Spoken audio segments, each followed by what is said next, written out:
Hello everyone, welcome to The Next Normal. I'm your host, Sister Jenna. Hope you're doing really super well. And if there's anything at all that you're struggling with, it'll pass. Nothing stays with us forever. Maybe just the spirit, just the soul lasts forever. But not certain events, circumstances, situations, or even certain mindsets. A lot of us in life, we're born in whatever financial, emotional condition, and we travel with that belief system as to how we were raised around money the rest of our lives. Let's just say that you're born in a very affluent family. Just think about it. It's a very small percent of civilization on the planet, 4% of the world's population, 8 billion souls. 4% out of that are born in a particular high financial realm.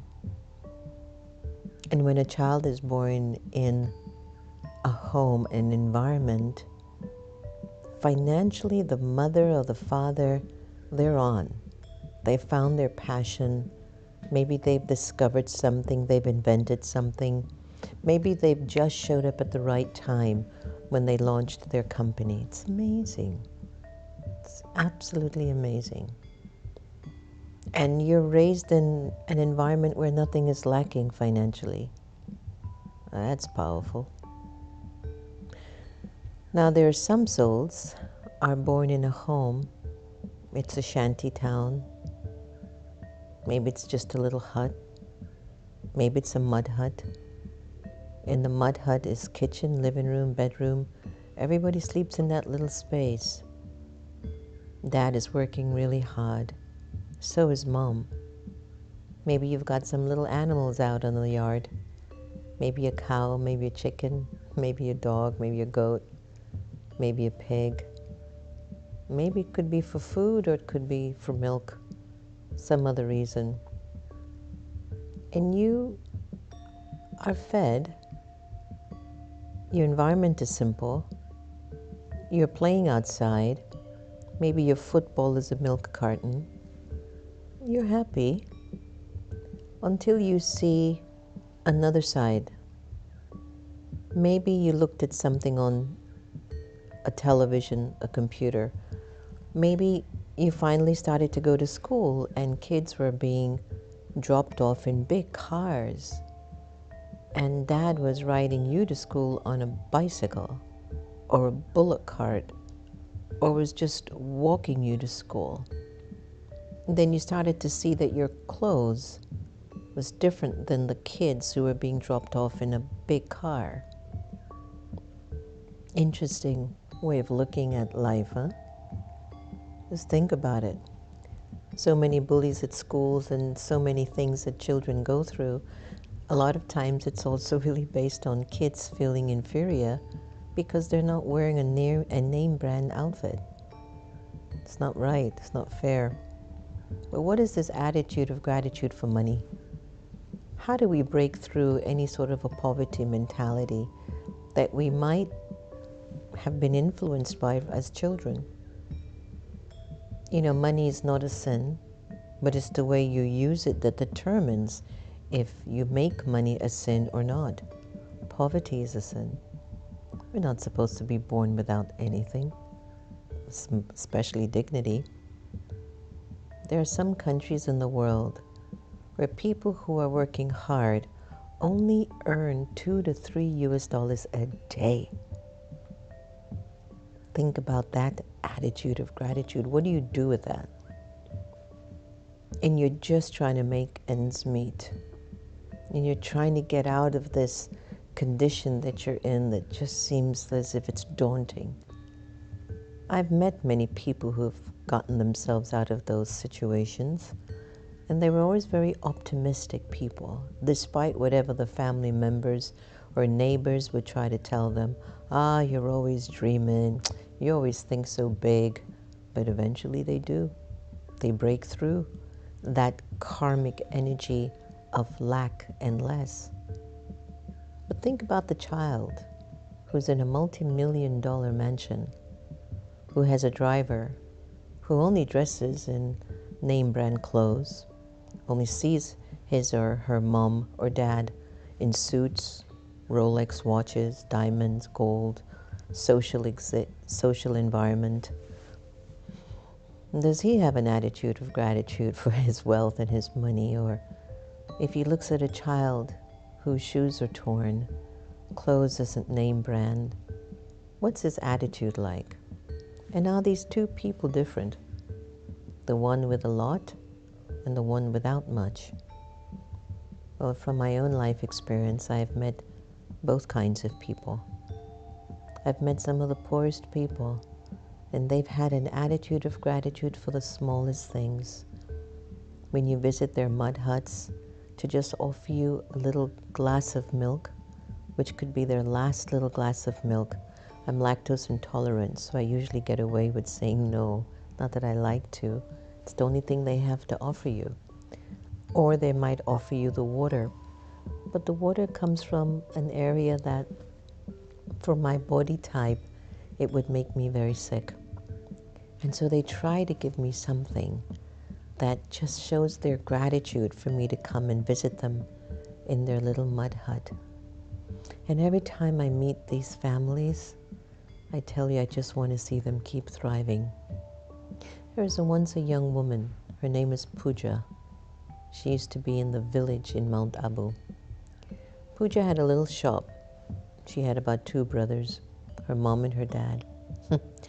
And there was a time when Pooja was kind of being a little cheeky, but she had this attitude of wanting money and building and growing for some reason. You could see it in this young village person.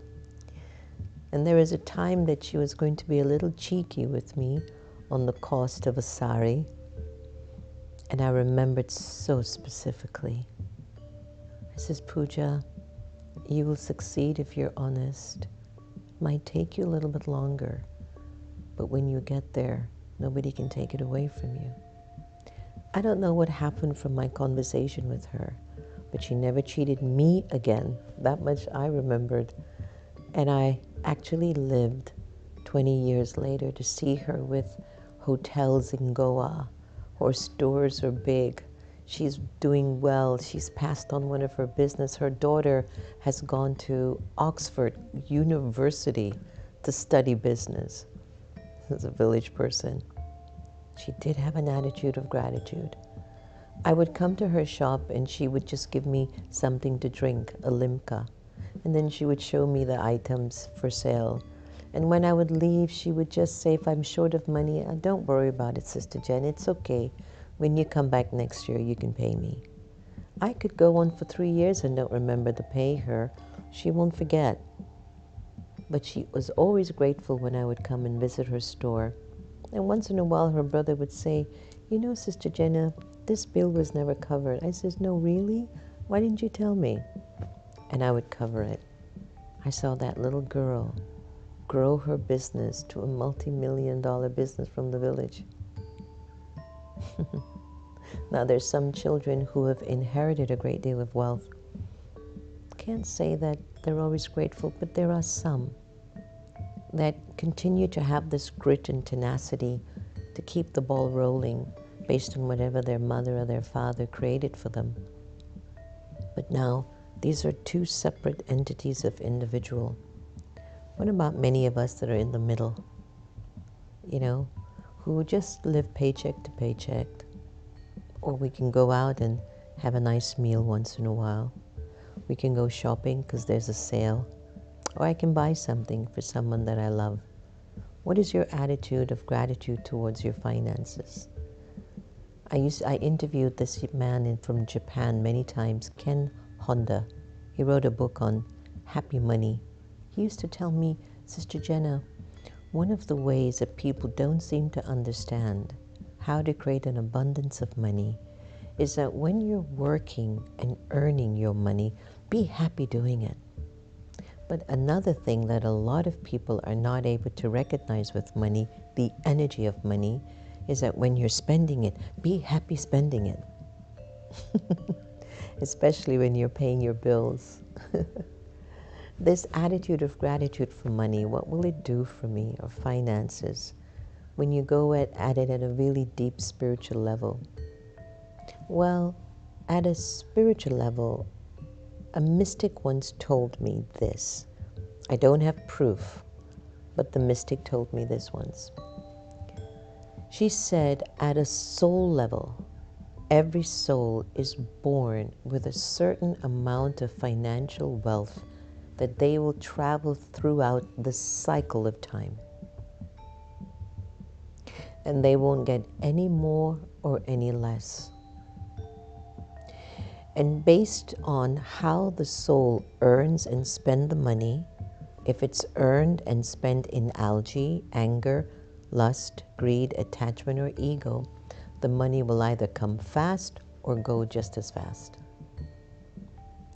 If the money is earned in a spirit of love and purity and respect and truthfulness and kindness and joy, when it comes, it stays and it builds a foundation that can offer benefit for the lives of many. I look at the Brahma Kumaris. Brahma Baba had a download of his spiritual awakening. He's just going about his own way, living his life. And God's light really awakened inside of him. And from his multi-million-dollar diamond industry, he decided to sell out to his partner. His partner gave him a certain amount of money, and he went into isolation to try to discover or explore what this mystical awakening had occurred for him. And at the same time, there were people in his city who, when they would look at him, would awaken themselves. So would you believe hundreds of people moved into his home? And from his own financial investment for 14 years, he took care of those individuals, fed them, clothed them, gave them shelter and entertainment. For 14 years, his finances sustained that society and that community. And because of that initial investment and purity of the way he earned and invested his money, can you believe 88 years later, the Brahma Kumaris Foundation still stands strong as a result of the attitude of gratitude that he lived, the way he cared for other people and offered his life to other people. His generosity was unlimited, even before his spiritual awakening. After that, the generosity. What would you do if 300, 400 people moved into your mansion and into your house? How would you take care of them? If you don't have an attitude of gratitude, there is no way you'd have let those people come and move in with you. So I was looking at this idea of how grateful am I that God's love and God's blessing has continued to take care of me ever since I was born in this life. On one side, my father, the Indian side, they had a lot of money. On the other side, with my little mom, single on her own, had none. I saw two worlds, a world that had a lot and the world that had very little. And I see that growing up. How everything is really a choice, and even if things are not really good in your environment, you can push through. Whether or not my soul has its own amount of abundance that it will declare for me throughout a cycle, I don't know what that is. So I can't give up and I can't stop. But how do I apply an attitude of gratitude and I can't pay my bills? You have to try. Experiment with it. It's a vibration. It's a frequency. If I'm having the fear of not enough, the fear of not being able to pay the bills, that fear will increase. And I'll start to blame and criticize and find myself in a hole and in such fear. But I know that financially things are a little tough. And then I go deep into the soul and I try to remove whatever that blockage is of not believing I'm worthy to receive a great deal of abundance. The attitude of gratitude will always attract an opportunity or financial abundance when you least expect it. But it's the attitude towards your financial abundance that is essential. That optimism, oh, something's coming. Oh, a donation is coming to help us grow. Oh, I'm not even questioning, it's going to happen. You'll see. It's happening right now. Somebody right now will donate. Somebody's going to definitely help with the museum. Oh, we're going to build on it and make it so much better. Oh, you'll see. That attitude you can't lose. At least that's going to help to attract some sort of a positivity. When somebody has a lot of finance, there's an unlimited capacity. It's the spirit, they can get anything, right? When someone has a little, they're like tight, scared of spending, scared of getting. Now you see, energetically, if you want an abundance, be opened, be charitable, be friendly, be kind, be loving, be happy. Money has to find you. The gratitude for money, that has to take care of you. And if you're too tight and kind of miserly, you have to wonder what's going on. Is there a fear factor there? Used to be a young guy, wonderful guy.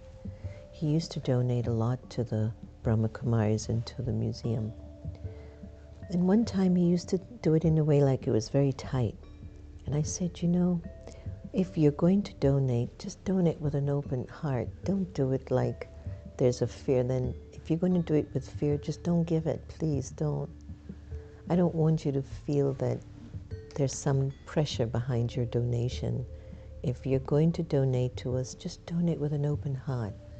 And he had known how much we have been working and the sacrifices we have made and the many sleepless nights that we get calls if somebody is trying to commit suicide, or the emergency calls of individuals that's on the edge. He's been around. He knew what was going on. He's seen the work. But still inside of him, he had this fear. I was going to lose. I was going to lose. I had to talk him through that, to break that fear. Then he went the complete opposite. He bought a $250,000 car. Then he bought a $50,000 watch. It went crazy. And finally, he got neutralized and started to kind of level off. And so for the holiday season, start to cultivate an attitude of gratitude. Be grateful for whatever you have now. More will come with the spirit of gratitude. Gratitude attracts good things. Fear doesn't. So let's take a moment of meditation together. And just take a deep breath in. Breathe in. And really, with this awareness behind your eye, just focus on the point of light that you are, the soul, pure, powerful, grateful. Grateful for what I have. It doesn't matter if you have $1, $100, $1,000 in your savings account. Create now the feeling, gosh, I'm so grateful for this. I could take this $1 and buy a bag of rice and cook for 20 people. Wow, I'm so grateful that this can happen for me. And you create this attitude of gratitude where your finances are concerned. There's an innate, subtle trust factor that starts to grow in me. And the trust factor is, I will be taken care of. I am blessed. Always something good will come to support me. In the same way, I will be there in support where I'm needed. I will give the best of who I am to myself and to those around me. And I will practice being grateful for all of these special, small and large moments that I encounter.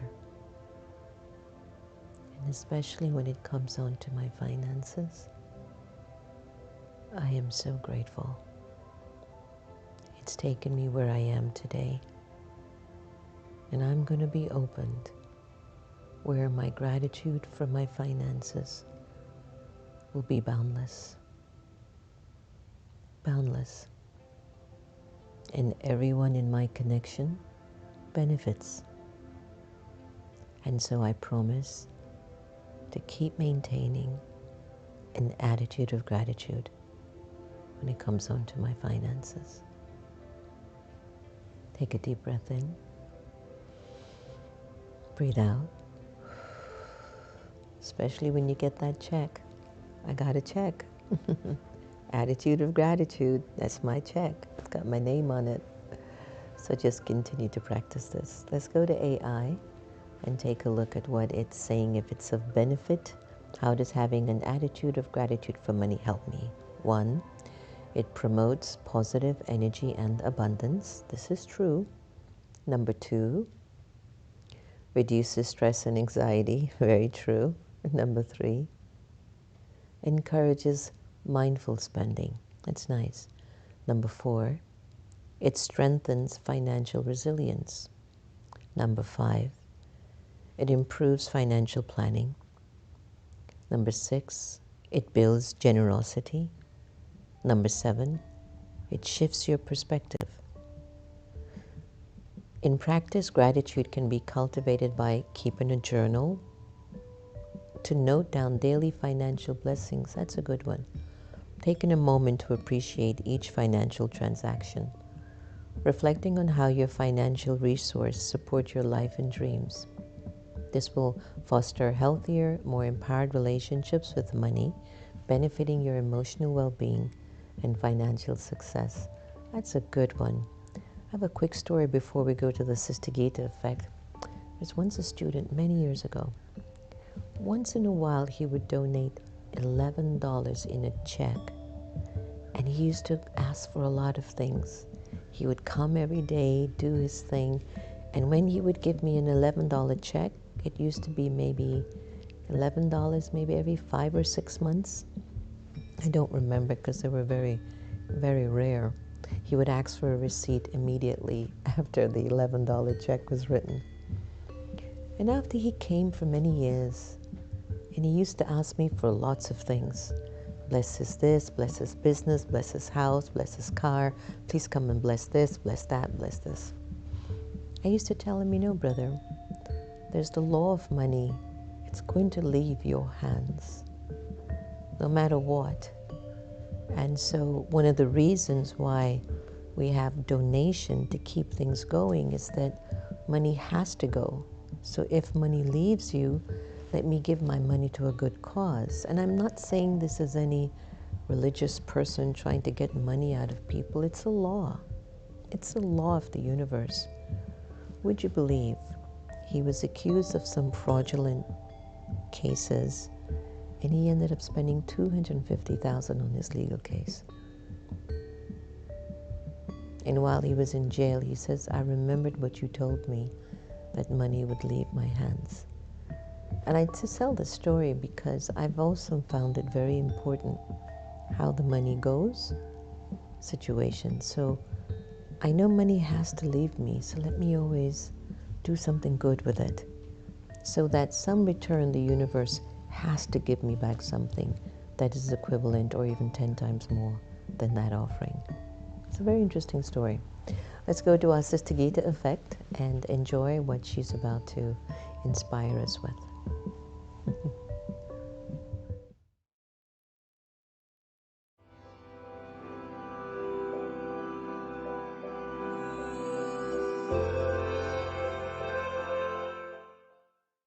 How can I be happy when life seems to be so unfair? She asked. But how can I be happy when life is unfair? When others do wrong, it's more than I can bear. I know you may think what they did is a shame, the angel replied. And now you feel miserable, so they are to blame. But let me tell you a secret that is really true. The way that you feel is solely because of you. You had a thought they should act a certain way, but they did something different, and you had no say. So who is to blame for you taking sorrow? And who is at fault when you seek revenge tomorrow?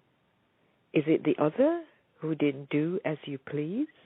Or is it you whose thoughts were diseased? The other's capacity you failed to consider. This was the problem. This made you bitter. So, when you feel you're starting to think, stop and ask yourself, what did I think? What did I expect that the other failed to do? But don't examine the other.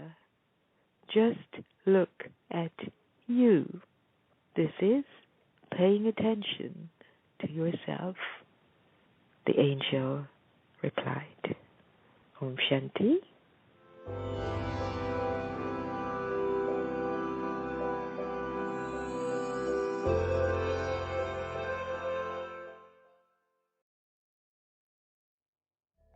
She always puts such a smile on my face. Doesn't she do the same for you too when you hear her voice?